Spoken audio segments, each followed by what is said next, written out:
माननीय सदस्य प्रोफेसर नवल किशोर यादव जी।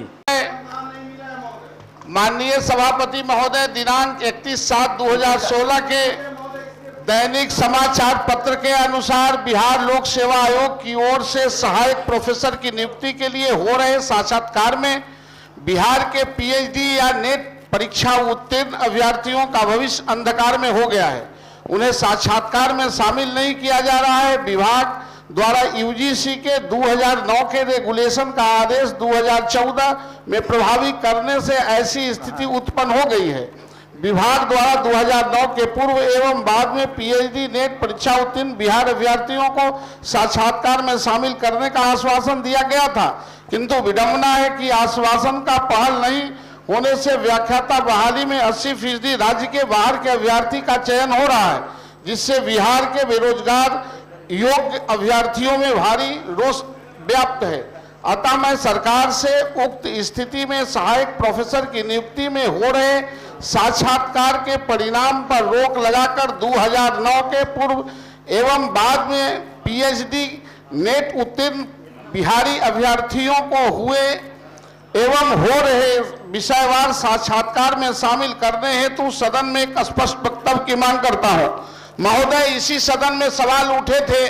माननीय मंत्री ने अभी आपको मैंने दिखलाया कि उन्होंने कहा था कि हम इसके रिजल्ट को रोक के और इसको हम शामिल करेंगे। महोदय, मैं आपसे आग्रह करना चाहता हूं कि इसको कॉल अटेंशन में तब्दील करके सरकार से पूरी तरह कल चलते सत्र में इसका जवाब हो। महोदय, राज्य में इससे ज्यादा महत्वपूर्ण कोई मुद्दा हो नहीं सकता है कि राज्य में हमारे बच्चों को पढ़ाने के लिए वैकेंसी होगा और हमारे राज्य के लोग वंचित होंगे।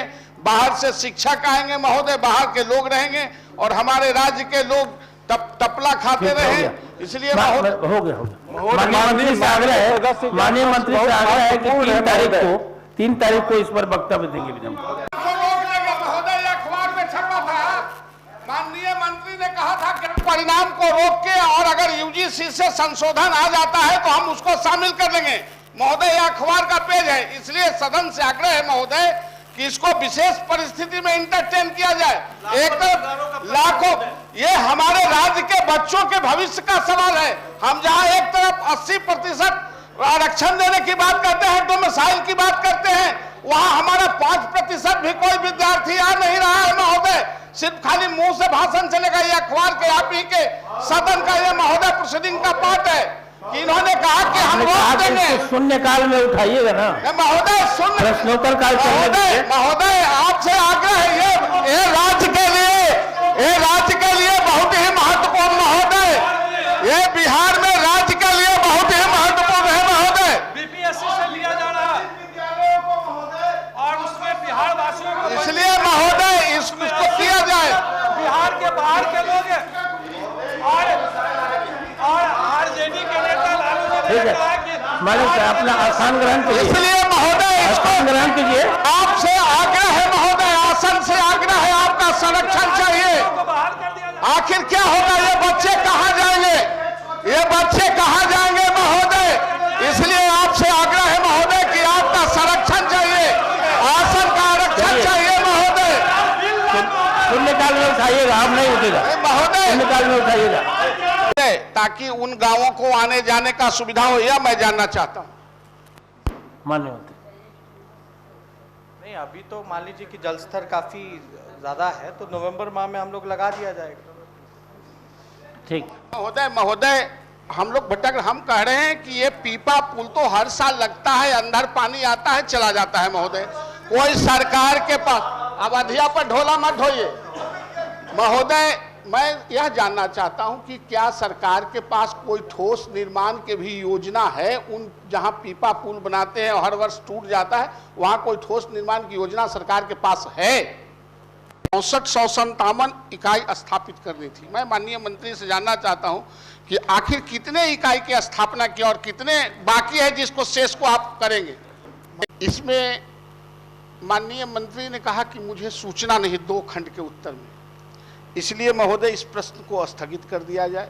ये बहुत महत्वपूर्ण सवाल है कि आप मिट्टी कटाई किसी के निजी जमीन और घर के बगल से हो रहे हैं और इतने बड़े सवाल को माननीय सदस्य कर रहे हैं और माननीय मंत्री जी को इसकी सूचना नहीं है। इसलिए महोदय ये प्रिपेयर्ड होके आए, जांच करा के आए, एक दिन कल के या परसों के फैक्ट से रिपोर्ट ले लें, आप तय कर दें और इसको स्थगित कर देना चाहिए महोदय। अब हुआ ही नहीं, यदि के लिए तो हम लोग आपके समक्ष आते हैं महोदय, इसको स्थगित किया जाए और रिपोर्ट मंगाया जाए। जवाब दिए ना नहीं कहा, ये तो कहे यदि अगर किया हो तो, यदि क्या जब सदन में आए हैं तो सदन महोदय इसको स्थगित नहीं किया। महोदय सभापति महोदय 6 साल से अनुदान नहीं मिला स्कूल कॉलेजों को, शिक्षकों का सेवा शर्त लागू नहीं है महोदय, इसलिए आपसे आग्रह है महोदय, आसन से आग्रह है, संरक्षण चाहिए कि सरकार से जवाब दिलवाया जाए महोदय। लोग अफरा तफरी में जान दे रहे हैं, आप काम लेंगे और 6-6 महीना तक वेतन नहीं देंगे, आप घोषणा करेंगे, आप अनुदान नहीं देंगे, आप सेवा शर्त लागू नहीं करेंगे महोदय। इसलिए मेरा आग्रह है महोदय कि आप माननीय मंत्री को बुला के तत्काल इस पर स्टेटमेंट दिलवाएं, घोषणा करवाएं महोदय। बैठिए, आपकी बात सुन ली गई। इस पर नहीं महोदय, सुनने के लिए तो हम लोग सुनाते ही रहते हैं महोदय। आपने कहा माननीय, सुना जाए ना, बैठिए ना। को 6 महीना वेतन नहीं मिलेगा, इसके पहले भी हम लोगों को 6 महीना वेतन नहीं पहले मिलेगा, भी क्या इस होगा? पर चर्चा हुई है, हम लोग बात कर लेंगे माननीय मंत्री जी से, माननीय मंत्री जी से इस पर बात करेंगे। नहीं महोदय, अभी आसन से निर्देश दिया जाए महोदय, आगे बात मंत्री करें। को बुलाया जाए महोदय, अभी तत्काल इस पर आश्वासन दिलाया जाए, इस पर घोषणा कराई जाए महोदय। 6 महीना से आप काम लेंगे, तरह तरह के भीख उगलेंगे, आप तनख्वाह नहीं देंगे। 6 महीना से किस नौकरशाह को तनख्वाह नहीं मिला है? 6 साल से उसके अनुदान नहीं मिले हैं, उसके सेवा शर्त लागू नहीं हुए हैं, कहाँ जा रहा है राज महोदय? इसलिए अभी तुरंत सदन को आश्वस्त कराए महोदय। समस्या पर, ये राज्य की समस्या गंभीर है, आपके कथनानुसार आसन से आग्रह है कि आप कृपया बैठ जाएं, माननीय मंत्री जी से हम लोग बात कर लेंगे। महोदय सदन में कराया जाए, बात नहीं कर लेंगे ऐसा नहीं है, अभी ध्यान नहीं महोदय आकर्षण नहीं। 6 महीने से नियोजित शिक्षकों को वेतन नहीं मिला है, इस सदन के सदस्यों को यदि 6 महीना वेतन नहीं मिलेगा तब क्या स्थिति होगी? और यदि लाखों शिक्षकों को, इस राज्य के लाखों शिक्षकों को वेतन नहीं मिलेगा महोदय, आप समाधान चाहते हैं ना? हाँ, समाधान चाहते हैं तो बैठिए ना, हम लोग समाधान करेंगे। मंत्री आप कृपया बैठिए, समाधान हम लोग कर लेंगे, हम समाधान करेंगे।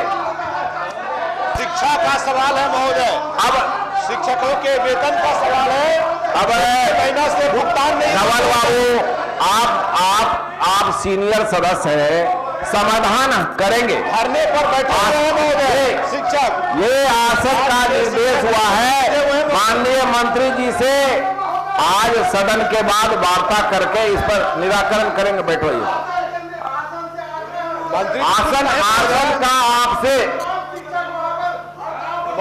आपकी चिंता जायज है, आपकी चिंता जायज है। ये अभी कार्य यहाँ पर हम लोग संचालन सदन के समाप्त।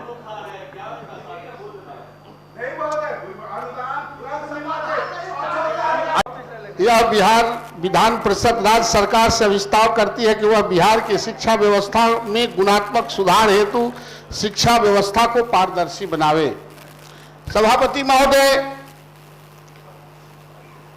ये सरकार यूनिवर्सिटी सर्विस कमीशन भंग कर दिया, कॉलेज सर्विस कमीशन भंग कर दिया, स्कूल सेवा बोर्ड भंग कर दिया, बिहार विद्यालय परीक्षा समिति की जो स्वायत्तता थी उसको समाप्त कर दिया, इंटरमीडिएट काउंसिल की जो स्वायत्तता थी उसको समाप्त कर दिया। और आज उसके परिणाम क्या हुआ महोदय?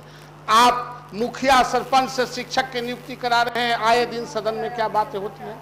आज जो पारदर्शिता होनी चाहिए थी वो पारदर्शिता नहीं रही महोदय। आज इंटरमीडिएट काउंसिल में क्या हुआ महोदय? पढ़ने वाला आदमी 12,500 बच्चे जो IIT और BIT में कंप्लीट किया, वो मैथ में उनके 4 नंबर 5 नंबर आए, वो चिल्ला के रह गए, उन पर कोई नहीं सुना का, कहीं कोई सुना नहीं।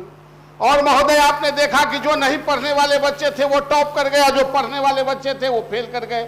आपने देखा कि कोड तोड़ के रिश्वत लेके कॉलेजों के पास कराने के धंधा होने लगे महोदय। जब पहले यूनिवर्सिटी सर्विस कमीशन था, कॉलेज सर्विस कमीशन था, विद्यालय सेवा बोर्ड था, इंटरमीडिएट काउंसिल था, तो उसकी एक ऑटोनॉमी थी और एक आदमी के हाथ में वो कोई शिक्षा व्यवस्था नहीं था कि वो कहीं बेच दे, कहीं खरीद ले, कहीं गंगा जी में डाल दे, कहीं किसी को टॉप करा दे और कहीं से किसी को फेल करा दे महोदय। इसलिए मैं चाहता हूं कि राज्य सरकार और एक जो इनके अधिकारी और पदाधिकारी स्कूलों में जाते हैं, सारे स्कूलों में मैं शिक्षा मंत्री जी से आग्रह करता हूं कि आप जो वीडियो कॉन्फ्रेंसिंग कैमरा लगा के एग्जाम लेते हैं, आप सारे कॉलेजों में, स्कूलों में, संकल्प जब आ गया है तो संकल्प में तो सबको बोलने का है जी। नहीं, नियमावली के मुताबिक आपको बोलना है।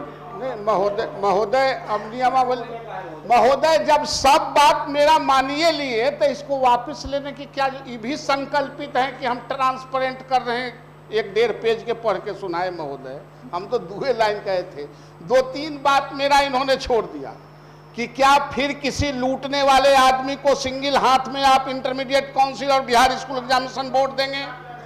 क्या आप यूनिवर्सिटी सर्विस कमीशन की जरूरत इस राज्य में नहीं है? क्या शिक्षकों की बहाली नहीं होगी? क्या स्कूल सेवा बोर्ड की जरूरत नहीं है? कॉलेज सर्विस कमीशन की जरूरत नहीं है?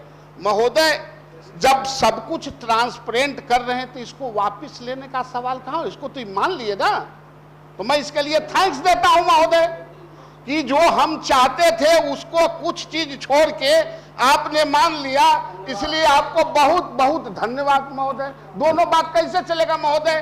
गाल भी फुलाना और हंसना भी दोनों एक साथ कैसे चलेगा? नवल बाबू, आप तो इतने सीनियर सदस्य हैं, आप जानते हैं कि जिसमें सरकार की सहमति हो जाती है उस संकल्प को माननीय सदस्य वापस ले लेते हैं।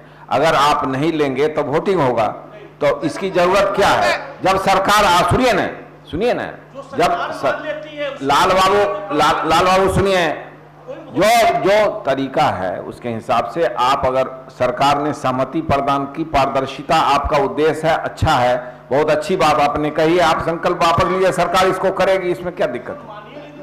महोदय, जब मानिए लिए हमारे प्रश्न के तो वापस का सवाल कहाँ उठता है? क्या कहता है नियमन? आप नियमावली देखें महोदय, अभी आप अब हम नियमावली पढ़ के बैठे हुए हैं। महोदय हम तो नहीं पढ़े, आप आसन पर हैं, आप मेरे मालिक हैं, आपके संरक्षण में। जब सदन में इसको स्वीकार कर लिया सरकार तो वापस कैसे ले? आप नहीं लेंगे तो वोटिंग होगा। वोटिंग के लिए तो हम डरते नहीं है, जहां खड़ा है हमको जानकारी है कि मेरी हसर क्या हो सकती। इस विषय पर लोक निर्माण विभाग के परिपत्र संख्या 3965 दिनांक 26/2/69 द्वारा यह निर्णय लिया गया था कि अवर अभियंत्रण सेवा संवर्ग के सहायक अभियंता के पद पर प्रोन्नत पदाधिकारी जो उक्त परिपत्र के निर्गत होने के तिथि के 40 वर्ष या उससे अधिक आयु प्राप्त कर चुके हों, उन्हें इन परीक्षा से विमुक्त कर दी जाएगी तथा जिन पदाधिकारियों की आयु 40 वर्ष से कम हो उन्हें इस परिपत्र के निर्गत होने की तिथि से 3 वर्ष के अंदर परीक्षा पास कर लेना होगा। महोदय, हम सिर्फ यह जानना चाहते हैं कि यह परिपत्र जो 3965 26/2/69 को जो 40 वर्ष, ये परिपत्र जब लागू हो रहा था, जिस दिन जारी हुआ था, उस दिन तक 40 वर्ष या उससे अधिक उम्र प्राप्त करने वाले को परीक्षा से विमुक्त कर दिया गया था। तो क्या राज्य सरकार इस परिपत्र को निरस्त की है या इसको लागू कर रही है, यह हम जानना चाहते हैं। ये राज्य सरकार का परिपत्र है, ये हमारा नहीं है। इस परिपत्र में कोई एडिशनल बातें नहीं कही गई है, या तो राज्य सरकार इसको निरस्त कर दे या फिर लागू करे। महोदय, मैं यह कह रहा हूं कि यह जो परिपत्र है आज तक निरस्त नहीं हुए, अगर निरस्त हुए हैं तो माननीय मंत्री को बताना चाहिए, और नहीं तो इसको निरस्त कर दे, नहीं तो हूबहू इसको लागू करें। तारांकित प्रश्न है माननीय सदस्य प्रोफेसर राहुल किशोर यादव जी। पटना में जो पुराने भवन हैं उनको हम संग्रहित नहीं कर रहे हैं, बल्कि उसको डिमोलिश कर रहे हैं। कुछ ऐसे हैं ऐतिहासिक धरोहर जिसको हमको संग्रहित करके रखना है। इस पर राज्य सरकार को क्या कहना है? वीडियो कॉन्फ्रेंसिंग कैमरा तत्काल लगाएं और जो आपके पदाधिकारी जाते हैं घूमने के नाम पर जो रिश्वत लेते हैं, वो कैमरा के सामने ही किसी प्रिंसिपल से और किसी टीचर से बात करें। यह निश्चित रूप से मैं चाहता हूं कि बिहार की शिक्षा, गांव की शिक्षा, गरीब की शिक्षा, पगडंडियों पर रहने वाले उन लाचार के बच्चों की शिक्षा को आप ट्रांसपेरेंट करें। और ये सारे बोर्ड जो है, विद्यालय सेवा बोर्ड से लेकर इंटरमीडिएट काउंसिल तक, उसको ट्रांसपेरेंट करने के लिए जिस तरह पहले दोनों सदन से सदस्य जाते थे, सारे विश्वविद्यालय के वाइस चांसलर उसके पदेन सदस्य होते थे, उसी तरह ही बिहार स्कूल एग्जामिनेशन बोर्ड में था। महोदय, मैं चाहता हूं कि शिक्षा को पारदर्शी बनाने के लिए, ट्रांसपेरेंट बनाने के लिए ये काम करे, यही मेरा आग्रह है महोदय। माननीय मंत्री।